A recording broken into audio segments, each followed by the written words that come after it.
Thank you for tuning in to Locked On Bulls. On today's episode, we'll be talking about our all-time Bulls starting five. We'll also be doing a draft player profile on Blake Wesley, and then also talking about a surprising actor who actually got turned down playing Michael Jordan. We'll get into all that and more on today's Locked On Bulls.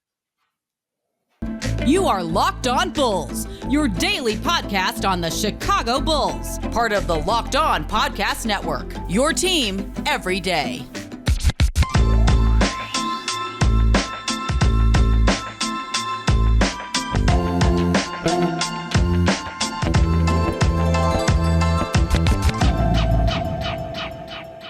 Thank you for making Locked On Bulls your first listen of the day. Locked On Bulls, a member of the Locked On Podcast Network, where it's your team every day. That's Pat, the designer, the one and only host and creator of the Windy City Breeze. My name's CEO Haize, and I'm host and creator of Chicago Bulls Central. Today, we got some topics to get into today. We're going to jump into it first. Joakim Noah named his all-time Bulls starting five.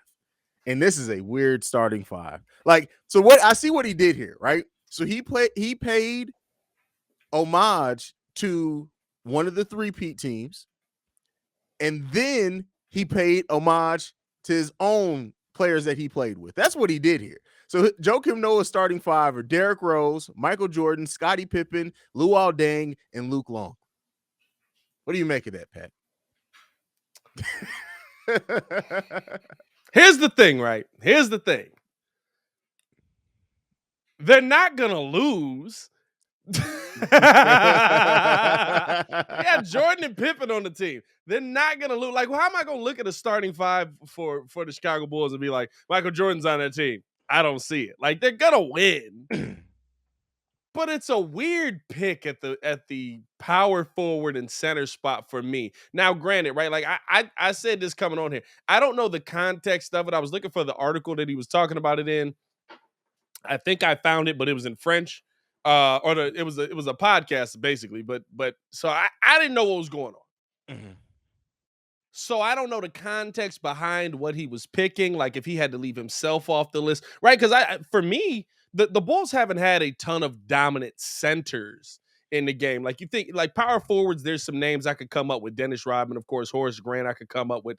Elton Brand, you could come up. Elton Brand, kind of a center. Yeah, Elton Brand was a center, but like, some power forwards I could come up with off of the top of the head. So I was like, did he have to leave himself off the list? Just a weird starting five, dog, to me. Like, I don't know. Like I said though, like, you literally could have said like Chris Duhon, Taj Gibson, and Carlos Boozer. And if you put Mike and Scotty on there, I'd be like, he probably got 55 games in him. You know what I mean? Like, what was the first thing you thought when you saw it, bro? Because I was lost. Bro, the first thing that I thought was, hey, man, Joe tripping. I wonder how high he was when they asked him this. Because, Joe be doing his thing. Could have been high. So, but like I said, that's the way my brain rationalized it, is that I think that's what he was doing. He didn't want to put himself on the list, so he threw Luke Longley on there, who did win titles with us, right? But then he also not even the best center for the Bulls. True. Yeah. But then he threw some love his guys' way. We know his relationship with Derrick Rose and with Luol Deng. So I think that's what he was doing there, man. I mean, because anytime you make an all-time, like, Mike and Scotty gotta be on there. That's just period. Derrick is at that point too. He gotta be on there. So 3 out of your starting 5 is already taken up alone just by GP. True. I don't know, bro. It's just weird. Like, when you think, for me, right, when I'm thinking centers, one, A-Train. Like, you just skipped Artis Gilmore, but okay, maybe because he played in the 70s and 80s, you don't want to put him on there. Bill Cartwright get no love. Pau Gasol. Pau Gasol's a better center than Luke Longley was. Yeah, even when we had him. Yeah, this is true. You know what I mean? Like Luke Longley's. I won't disrespect Luke Longley. He's in the top 10. But the fact that Luke Longley's in the top 10 tells you the dominant centers that we've had in this franchise, right? Like, so I don't know. for top 5 list, what I mean, are we giving our personal top 5s in this Yes, one? we're gonna give our personal top 5s, and just because so much of the top 5, Or we starting probably know where 5s, it's I gonna go. guess I should say starting 5s. Let's do a starting 5 and a 6-man. That's how we gonna mix it up a little bit. Starting 5 and a 6-man. All right. Easy start. For me, Derrick Rose, point guard. Jordan 2. Pippen at the 3. 4, I would probably go probably Horace. Okay. And then 5 would be A-Train for me, just off of respect. I mean, he literally is the best center in Bulls history. Like legitimately. And then for my 6th man, let me get the man that Michael Jordan had to break all his records for him to get on the list. Let me get Bob Butterbean Love in that mug, taking it back. Okay. All Good right, that's length, fine. good size, good defense on that team. Pause. Couple dudes that'll put you on. Yeah, right. Good night, everybody. I'll see y'all later. You know what? Hey, Haize, I'm glad we got. Have fun, bro. Oh man, that's Tough. hilarious, bro. That's tough. Flag on the play. My starting 5 would be Derek, Mike, Pippen. I'm gonna go Tony Kukoc. That's a good one that I missed. Yeah, I'm gonna go Tony Kukoc at the 4, and then I'm going Joakim Noah. Yeah. Because you don't need necessarily a dominant scoring center at that point with that lineup, but you do need somebody, Joe, who can switch on the guards, be very versatile. We know he's a rebounding monster. Tony Kukoc was nothing to shake your head at either. But then for my 6th man, I'm gonna go. Listen, bro. I swear to God, I almost picked Nate Robinson here just because, like, I almost did. But I'm gonna go Jimmy Butler actually for my 6th man, and the reason why is because you look at somebody who whether Pippen or Jordan are coming off the court, he can replace either one of them, keep up that defensive intensity, and give you a little bit of scoring as well. I'm not mad at that. I'm not mad at that lineup at all. I think that lineup would be successful. I think a little smaller. Yeah. And the tough part is, right, like, what are you building this lineup for? Again, I don't know the context of this. I'm going size just because size always ends up winning out. But, like, in today's NBA, that lineup will probably dominate. I mean, Kukoc is lit. I tell people all the time, and people don't believe me, right? Like, Tony Kukoc in today's game would be as revered as Luka is. Yeah. Because he was Dirk before Dirk. Let me think about this slander before I say it. Yeah, all right. Nah, I think I believe that in today's NBA, and I'm talking about, like, right now's NBA, he'd be better than Dirk. Yeah. He could shoot the 3 at a high clip. He could handle the ball like a point guard. Like, I think people don't forget that. He was 6'11", had a good back to the basket game, had a good mid-range game. Like, he would be better than Dirk in today's NBA. All right, send that slander to Pat the Designer. Hey, listen, I'll say this. I got to do Locked On NBA today with Nick as well, so maybe we'll drop some of that over there. Hey, definitely throw that over conversation. That's the host of Locked On Mavs. If you want to keep up with the slaughter that's happening over there, check him out. And I think people do realize too, and it really, these type of conversations also, I think, need to be framed by what era they're playing in. Are they playing in today's era? Are they playing in what era? Because it really completely would change the way that I would make up a roster. But like you said, I did it off today's era. I think that would be an era. That would be a lineup that really could work. A little small. Again, it's more than 6 people on the roster. Be but good. It'd be good. And listen.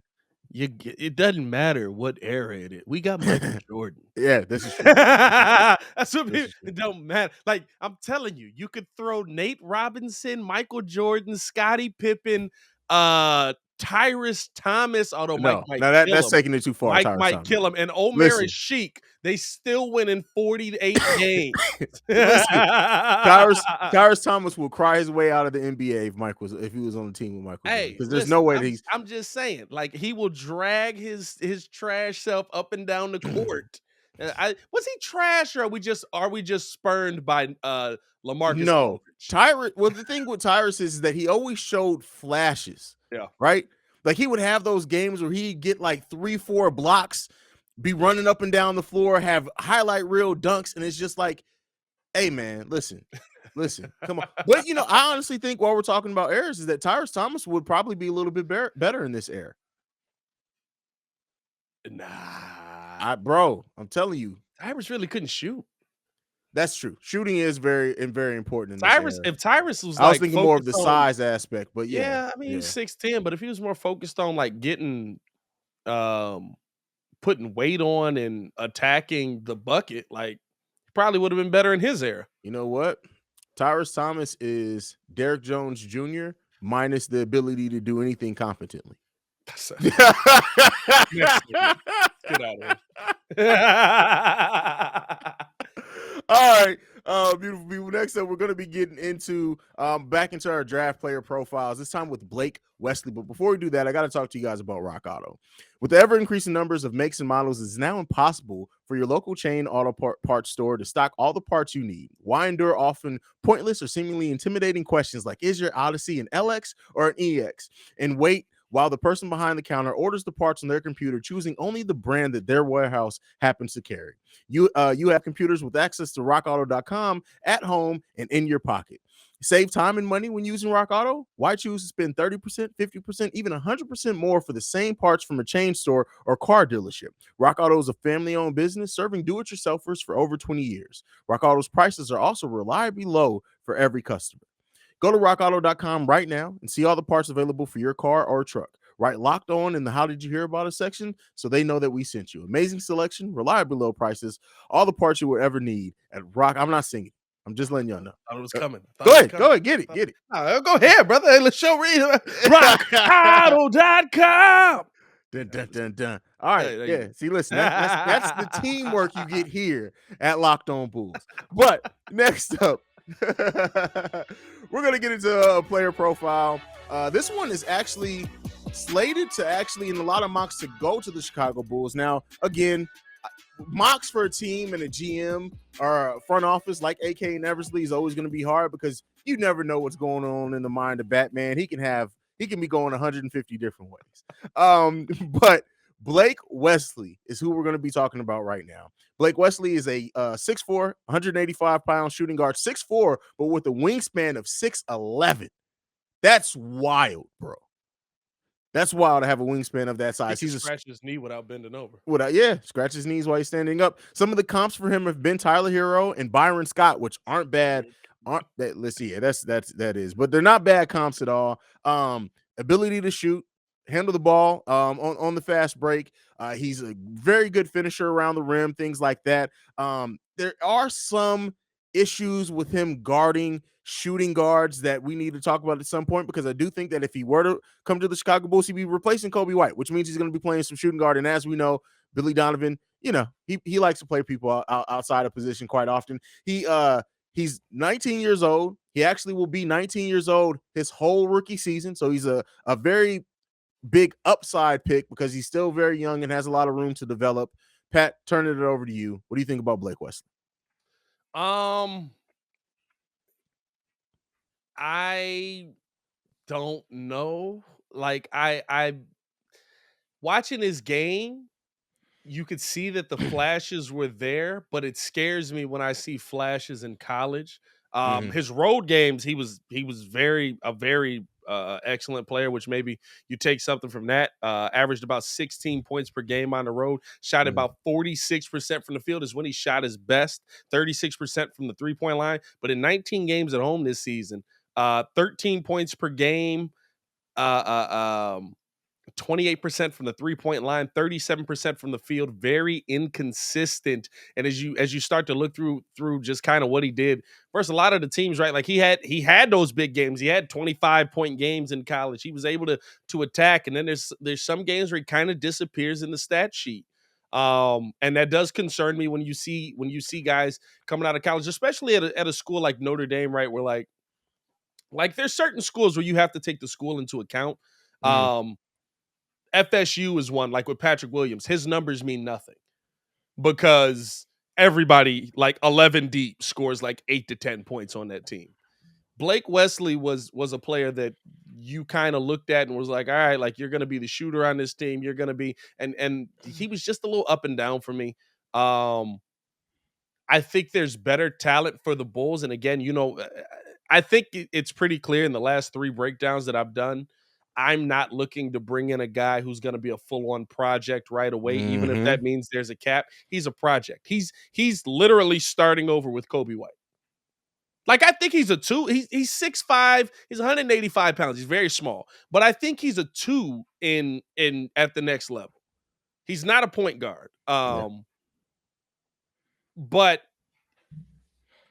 he's still, to me, a project on, can he be consistent enough off of the bench for you? Again, like we've said, we need guys right now, based on whether Zach LaVine signs or not, that are going to make an instant impact for you. He does have that ability where he can have those games where he's shooting 50% from the 3-point line and 50% from the field, but he's also got those games where he's shooting 20% from both.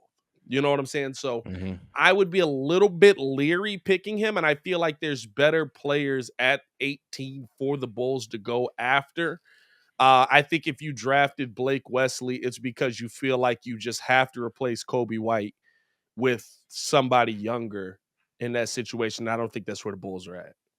Yeah, I think if Blake Wesley ends up being the pick, that signifies a couple of things. That maybe the Bulls traded Kobe White and got an additional pick, and they felt comfortable drafting somebody who is going to be very much a project. Again, he projects to probably be able to very so turn into a scorer at the NBA level. He has the raw skill set, or skills and outlook to do that. But some of the things that bring issues with me, for Blake Wesley is I don't know if you saw this or paid attention to this in the video that you watched for him. He does not move without the ball very well at all. And one of the biggest issues that we had on this team was at times players standing around and watching DeMar and Zach LaVine go to work and not moving without the ball. Yeah. And that, to me, especially when you're a scorer, right? It signifies to me that if you're not actively scoring at that time or getting your shots, that you get disengaged from the game. And we don't have time for that, right? We don't have time. Yeah, that's true. Yeah, we got plenty of that. We got too much of that, right? So that's why I would move away from him personally being the pick and not somebody that I look forward to. Now, like I said, there may be a team that has time to develop him, and they may get the next Tyler Hero out of him. They may. It very well. He could hit close to that potential level. But the Bulls, do they really have time? And if they do, and that's the biggest thing, is that if the Bulls do go potential with that pick, there are other players like a Kendall Brown, a Jalen Williams, things like that I would think that I would bet on their, for the longevity of the team, I would want to bet on their potential more than I would a Blake Wesley. If I'm going potential, I'd go Marjan Beecher. There you go. That's because I've already seen him play against professional competition. You know what I'm saying? Yeah. Like there is something to be said about playing against, whether it's G League comp or not. There's something to be said about playing against professional competition and dominating. If you feel like, oh, how can you trust that that's the same level as the college level? Look at what Jalen Green did to NBA teams this year. There you go.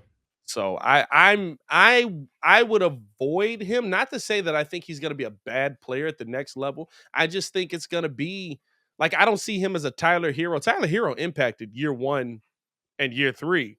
Year 2, he had a down year. Yeah, I was about to say he had a down year in there. So that was second year he had a down year. Year 1 and year 3 he impacted. I see him as a guy that has an impact. Maybe year 4, very much like Kobe White. Like, I think Kobe could have a big season next season. I think he could have a good career as a shooter off of the bench. Mm-hmm. I think that's what Blake Wesley will be, and I don't think the Bulls have time for that right now, unfortunately. Yeah. Well, not unfortunately, it means we're winning. So but we're gonna get into this last interesting topic, dog, about a actor who got turned down to play Jordan, which I'm not gonna lie.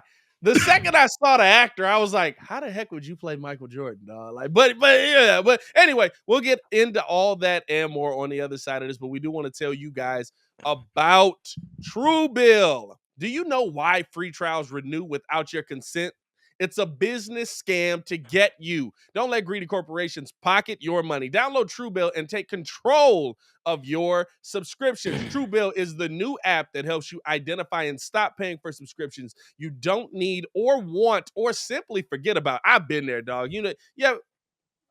I was signed up with an app literally for a year plus. They were taking $20 a month. It was an app that I felt I needed at that moment and then just never used it and forgot about it. It was literally just hitting me on Apple. And Apple don't really tell you what bill you got. So you Not just at look all. at that must just be you feel like you got money in the bank. Next thing you know, Apple hits you with a $20. What is that? What app is that? But then you forget about it after that moment. Truebill is your concierge and it is there when you need them to cancel those unwanted subscriptions so that you don't have to. And because companies make subscriptions hard to cancel, which was very true of this app, Truebill makes it incredibly simple. Just link your accounts and Truebill will cancel your unwanted subscriptions. They have over 2 million users and have helped save them over $100 million.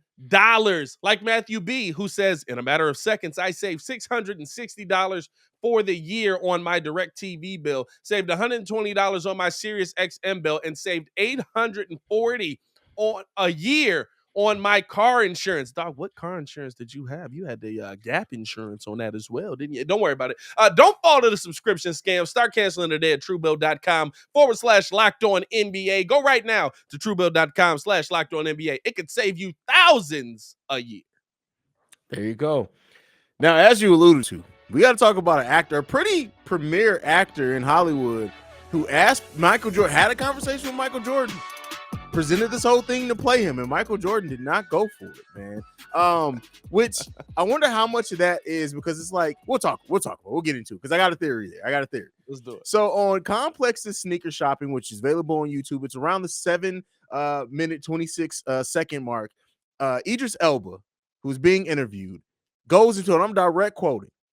He says, "In my head, playing Jordan wouldn't be about playing the basketball player. It was about the businessman. He's a very astute businessman, really smart, and his work as a philanthropist is unspoken, but people don't understand the work. He cares. He does a lot of work. So that's where I'm hitting up what I was hitting at. I was like, I want to play Jordan. I'm doing that." And he was like, I'm not ready for that story yet. I'm sure, knowing what I know about Michael Jordan, there was a curse word or two in there at some point. Like he definitely threw a little jab at him. Now looking at this, Idris Elba is 6'2". Movie magic, they could have made it probably work. Hey, you saw how the Muzz was looking up in that Lakers Yes, but winning time. Yeah, I think the A train was like 6'1", if that. crazy. But before I get into my crazy theory, what do you think about Idris Elba wanting to play Michael Jordan? I mean, I think any actor would want to play Michael Jordan. I think it's a weird pick. You know what I'm saying? Like that would have to be some movie magic. Because Idris legitimately looks absent. I've seen bald Idris. We've seen bald Idris. This is true. We have still looks nothing like Michael Jordan. Mm-hmm. So it would have been a weird pick from that sense. And I think that's probably why Mike turned it down. I like the idea of the movie though, but I also get why Mike isn't ready for that movie to be made because that movie is still a work in progress. Like Mike is owning a team and there's Jordan and there's all this other stuff, but like there's still a lot of stuff that Mike probably wants to do. You can make a whole trilogy of movies based off Michael Jordan's life. Legitimately, but well, I was going to say, is somebody going to go watch 3 movies just based off Jordan the man? But yeah, probably. His sneakers have been selling since he ain't played in 30 years. I get why he was turned down. or at least why I think he was turned down, I think it would have been a weird. It would have looked like a Lifetime movie. Mm. Yeah, man, like we'd have been sitting there like Idris Elba, like Well, even that. It would have looked like they had a movie like that, right? that's Like all good. That's my Life of conspiracy Jordan. theory. The Michael Jordan, an American hero, in which Michael Jordan was played by Michael Jace, who then eventually went to jail for being a convicted murderer. By the way, that's just hats off to that. How did we get here?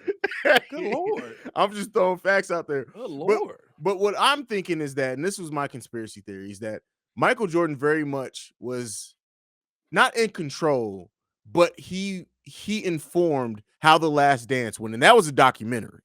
He was in control. Yeah, okay. I was trying to be politically correct. But in telling a story about Michael Jordan's life, can you just tell the story about, like, you have to at some point link in something with basketball, right? You probably start with the Wizards. Yeah. Oof. Probably start with the Wizards. See, just for the palate cleanser, you gotta throw some anyway. I feel you, but like, I think that once it is time to tell that story, and it's gonna happen at some point, Yeah, that Michael is gonna want so much control over it that it can't be presented by anybody. It can't be anybody who comes to him unless you're like Martin Scorsese or Spike Lee, and you're like, "Hey, Mike, listen, I just want to." Spike do it. Spike would. Oh, bro, Spike would do it. As a Spike Knicks talked about it fan? before. Spike's talked about wanting to do a Jordan movie before.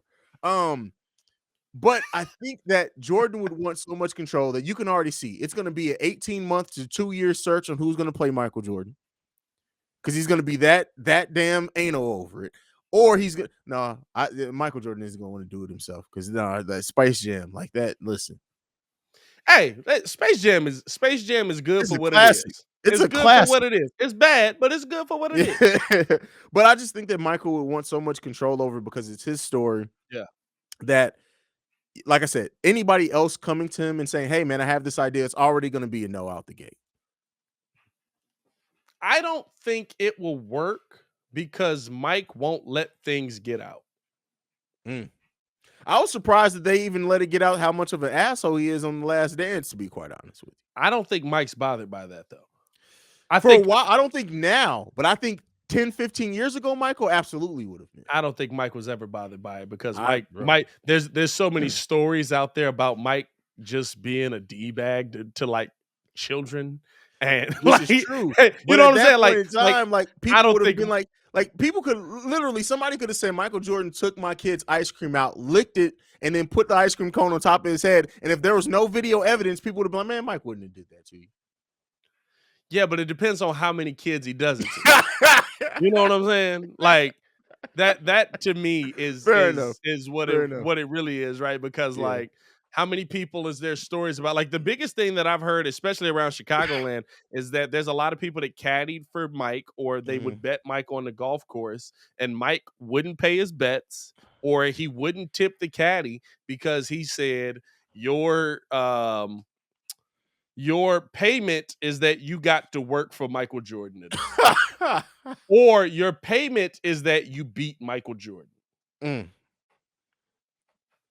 Which is wild to like. So I know Mike. I think the movie will never get out because, like you said, Michael have so much creative control that it won't be like, I wouldn't believe it. Like, if you showed me Mike the businessman, I would expect the movie to be like Mike playing for the Wizards, Mike getting a piece of the Wizards, Mike berating Kwame Brown. He'd probably throw that in there. For sure. Just to throw a jab at Kwame. Just be like, "I heard you. I want you to know I heard you." And then it would be like Mike buying Charlotte, selling some shoes, and a movie with it. Because there would be nothing about it, right? Like dog, like you telling me, I still like you telling me Mike opened a hotel door and saw cocaine and women everywhere with his teammates and just fell out the room, backed out, closing his eyes and couldn't believe it. Like, come on, bro.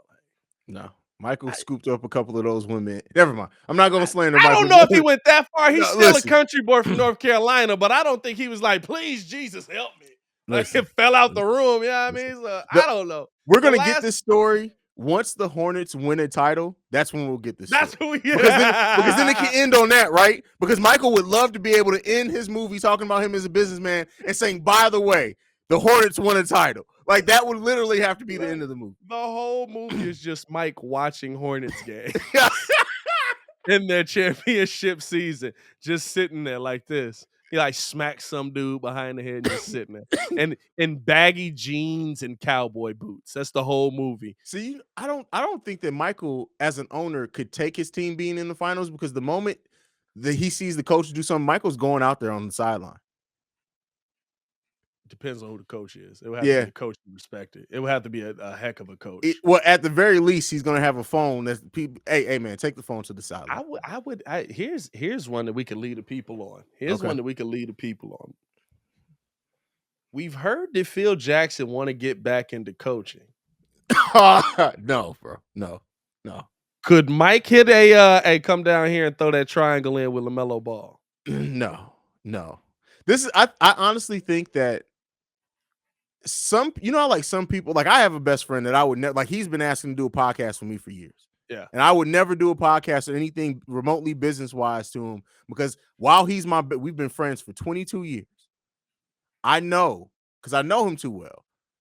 6 episodes in, our friendship would be over, because I would have headphones straddled around his neck. And I think that's Phil and Mike. I don't even think Phil would accept a job from Mike.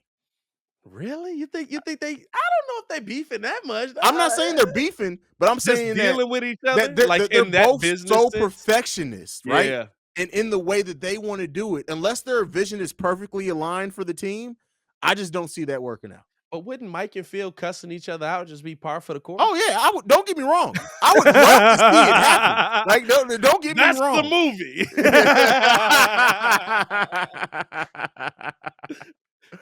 Oh man, hey, listen, we're gonna have to start having a segment where we just cash stuff, because like, but we didn't made Batman, Lex Luthor. We just cast the whole Michael Jordan movie, businessman movie. Come on, man.